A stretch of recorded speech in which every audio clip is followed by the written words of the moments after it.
जय श्री गणेश। प्रिय भक्तों, बुधवार का ये पावन दिन भगवान गणेश को समर्पित है। जो कोई भी इस दिव्य कथा को श्रद्धा से पूरा सुन लेता है, उसके जीवन के सारे दुख, कष्ट और बाधाएं स्वतः मिट जाते हैं।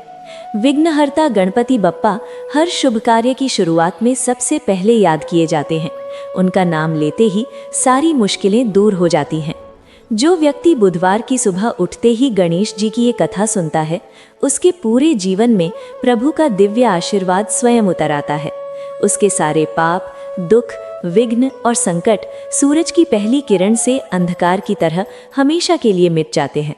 प्रिय श्रोताओं, ये केवल एक साधारण कहानी नहीं है, ये एक गहरी आस्था है। ये एक ऐसा दिव्य अनुभव है जो मनुष्य के अंतर्मन को पूरी तरह शुद्ध कर देता है। गणपति बप्पा केवल कानों से सुनने के लिए नहीं है, उन्हें हृदय से महसूस करने के लिए है। वे हमारे भीतर ही बसते हैं। हमारी बुद्धि, हमारा विवेक, हमारी सफलता और हमारे अच्छे संस्कार सब उनकी असीम कृपा से ही चलते हैं। जब कोई सच्चे हृदय से बुधवार को गणेश जी की कथा सुनता है, तो उसके घर से सारी नकारात्मकता हमेशा के लिए चली जाती है। घर में धन, सौभाग्य, शांति और समृद्धि का स्थायी वास हो जाता है। व्यापार में उन्नति होती है। परिवार के सदस्यों में प्रेम और सद्भाव बढ़ता है। मन में एक अद्भुत स्थिरता और सकारात्मक ऊर्जा का संचार होता है। इसलिए ये दिन केवल पूजा पाठ का नहीं, बल्कि आत्मशुद्धि और आंतरिक जागरण का भी दिन है।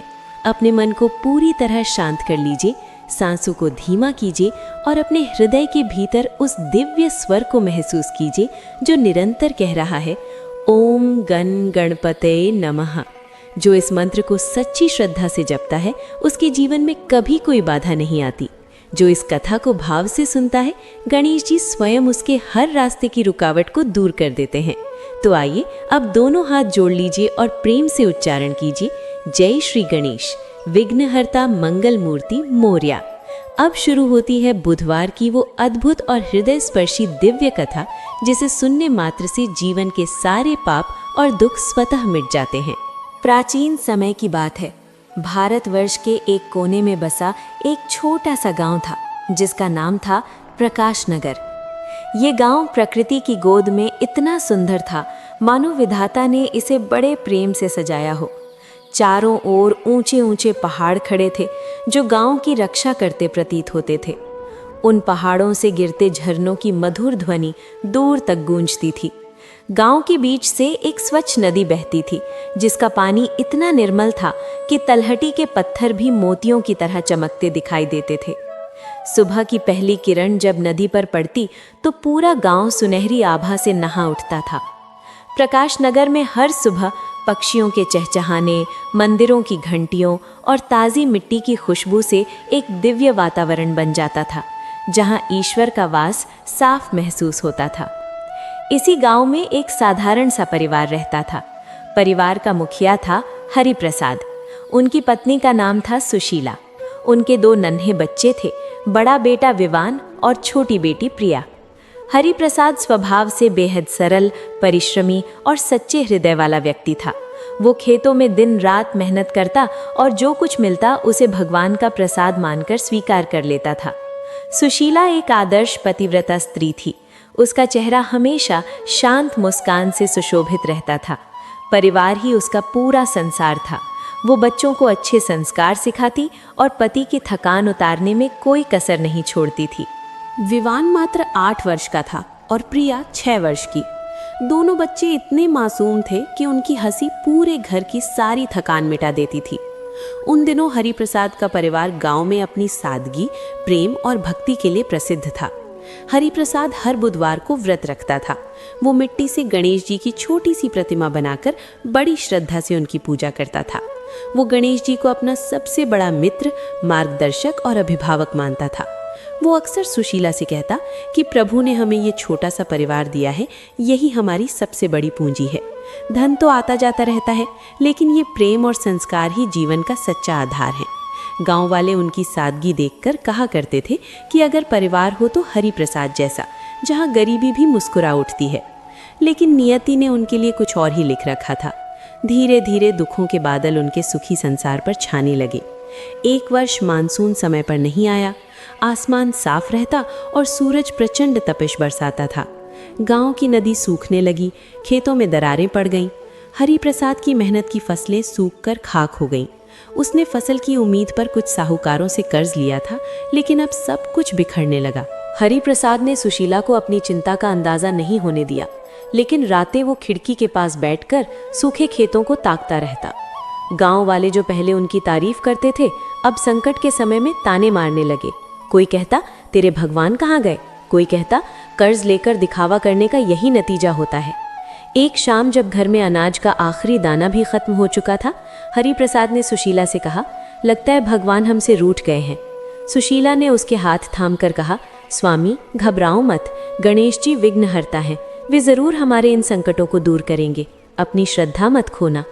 स्थिति दिन पर दिन बदतर होती गई, बच्चों की भूख बढ़ती गई। प्रिया ने एक सुबह अपनी माँ से रोते हुए कहा, माँ पेट में बहुत दर्द हो रहा है, क्या आज गणपति बप्पा कुछ खाने को भेजेंगे? सुशीला का कलेजा मुंह को आ गया। उसने अपनी बेटी को छाती से लगा लिया और आंसू छिपाते हुए कहा, बेटा बप्पा जरूर कुछ अच्छा भेज रहे हैं, बस थोड़ा धैर्य रखो। हरिप्रसाद गांव के बड़े जमींदार लक्ष्मी नारायण के पास मदद मांगने गया, लेकिन वहां भी अपमान और ताने ही मिले। जमींदार ने कहा, तू तो बड़ा भक्त है, अपने गणेश जी से ही रोटियां मंगवा ले, और हाँ पुराना कर्ज भी जल्द चुकाना, वरना घर भी ले लूंगा। घर लौटकर हरिप्रसाद टूट गया। उस रात चूल्हा नहीं जला, बच्चे भूख से सिसक रहे थे। हरिप्रसाद गणेश जी की मिट्टी की मूर्ति के सामने बैठकर रो पड़ा और बोला, हे विघ्नहर्ता, मेरी भक्ति में क्या कमी रह गई, मेरे बच्चों का क्या कसूर है? अगले दिन गांव वालों ने अंधविश्वास में आकर फैसला कर लिया कि अकाल का कारण हरिप्रसाद का परिवार है। वे लोग उनके घर के बाहर इकट्ठा हो गए और उन्हें गांव छोड़ने को कहने लगे। हरिप्रसाद ने हाथ जोड़कर विनती की, लेकिन भीड़ ने एक न सुनी। सबसे बड़ी विपत्ति तब आई जब छोटी प्रिया को तेज बुखार ने घेर लिया। वो पानी पानी चिल्ला रही थी, लेकिन घर में एक बूंद पानी भी नहीं था। गांव का कुआं भी उन पर बंद कर दिया गया था। हरिप्रसाद पानी लाने गया तो युवकों ने उसे धक्के मारकर भगा दिया। टूटे हुए हृदय से हरिप्रसाद घर लौटा। उसने गणेश जी की मूर्ति को देखा और दर्द भरे स्वर में कहा, हे गजानन, अगर आप सच में हैं तो आज मेरी बेटी को बचा लीजिए, वरना मैं इस मूर्ति को नदी में विसर्जित कर दूंगा। सूरज ढल रहा था, प्रिया की सांसें उखड़ रही थी, सुशीला और विवान रो रहे थे। तभी अचानक आकाश में हलचल हुई, हवा शीतल हो गई और हरिप्रसाद के आंगन में रखी मिट्टी की मूर्ति के चरणों से एक दिव्य दुधिया जल की धारा फूट पड़ी। वो जल शीतल, सुगंधित और अमृत जैसा था। हरिप्रसाद ने वो जल प्रिया के मुंह में डाला। जैसे ही पहली बूंद गिरी, प्रिया की आंखें खुल गई और उसने कहा, बाबा, बप्पा ने मुझे मीठा पानी पिला दिया। पूरे घर में दिव्य सुगंध फैल गई। वो जलधारा आंगन से बाहर निकलकर गांव की गलियों में फैल गई। जहां जहां वो गया, सूखी धरती हरी हो गई, सूखी नदी फिर से भर गई। गांव वाले ये चमत्कार देखकर स्तब्ध रह गए। वे लोग जो कल तक ताने मार रहे थे, आज पछतावे से भर गए। लक्ष्मी नारायण समेत सबने हरिप्रसाद के चरणों में गिरकर क्षमा मांगी। रात को मूसलाधार बारिश हुई। गांव में खुशी का माहौल छा गया। एक वृद्ध ब्राह्मण रूप में स्वयं गणेश जी प्रकट हुए और हरिप्रसाद को आशीर्वाद दिया। उन्होंने कहा, तेरी निष्ठा और क्षमा ने मुझे प्रसन्न किया। अब इस गांव का नाम गणेश धाम होगा और तेरी ये कथा युगों युगों तक सुनाई जाएगी। समय बीता, गांव में सुख शांति छा गई, लेकिन भक्ति की परीक्षा कभी खत्म नहीं होती। एक वर्ष गणेश जन्मोत्सव के दिन मंदिर में आग लग गई। हरिप्रसाद ने देखा कि उसी युवक का बच्चा, जो कभी उसे पानी नहीं देने वाला था, आग में फंस गया है। बिना किसी द्वेष के हरिप्रसाद आग में कूद पड़ा और बच्चे को बचाकर बाहर निकाला। आग के बीच गणेश जी का दिव्य स्वरूप प्रकट हुआ और बोला, जिस भक्त के हृदय में प्रतिशोध नहीं है, जो शत्रु की संतान के लिए प्राण देने को तैयार है, उसकी रक्षा मैं स्वयं करता हूँ। इस घटना के बाद गांव वालों ने सच्ची भक्ति और करुणा का महत्व समझ लिया। हर बुधवार को पूरा गांव व्रत रखता और दूसरों की मदद करता। अंत में एक बुधवार की संध्या को गणेश जी पूर्ण रूप में प्रकट हुए और हरिप्रसाद से बोले, तेरी परीक्षा पूरी हुई, मांग क्या चाहता है? हरिप्रसाद ने कहा, प्रभु, मुझे कुछ नहीं चाहिए, बस जो कोई भी इस कथा को श्रद्धा से सुने, उसके जीवन से सारे विघ्न दूर हों, उसके बच्चों को भूख न सताए, समाज की निष्ठुरता उसे न तोड़े। गणेश जी मुस्कुराए और बोले, तथास्तु। आज से जो व्यक्ति बुधवार को इस कथा को सुनकर व्रत रखेगा, उसके 7 जन्मों के पाप कट जाएंगे, घर में कभी दरिद्रता नहीं आएगी, संतान सुख मिलेगा और मन की नकारात्मकता समाप्त हो जाएगी। ये कहकर गणेश जी अंतर्ध्यान हो गए। हरि प्रसाद ने शांतिपूर्वक देह त्याग दी। उनका मुखमंडल दिव्य शांति से चमक रहा था। प्रिय श्रोताओं, ये कथा हमें सिखाती है कि सच्ची भक्ति केवल मंत्र जपने में नहीं, बल्कि अडिग विश्वास, करुणा और क्षमा में है। जब दुनिया पत्थर फेंके तो अपनी श्रद्धा की दीवार और मजबूत करो। गणेश जी हमेशा अपने भक्तों के साथ हैं। यदि ये कथा आपके हृदय को छू गई हो तो इस वीडियो को लाइक करें, इसे अपने परिवार और मित्रों के साथ साझा करें। कमेंट में जय श्री गणेश अवश्य लिखें। चैनल को सब्सक्राइब करें और बेल आइकन दबाएं ताकि हर बुधवार आपको ऐसी ही दिव्य कथाएं मिलती रहें। भगवान गणेश आपके जीवन के सारे विघ्न हरें, आपके घर में सुख, समृद्धि और शांति बनी रहे। जय श्री गणेश देवा, विघ्नहर्ता मंगल मूर्ति मोरया।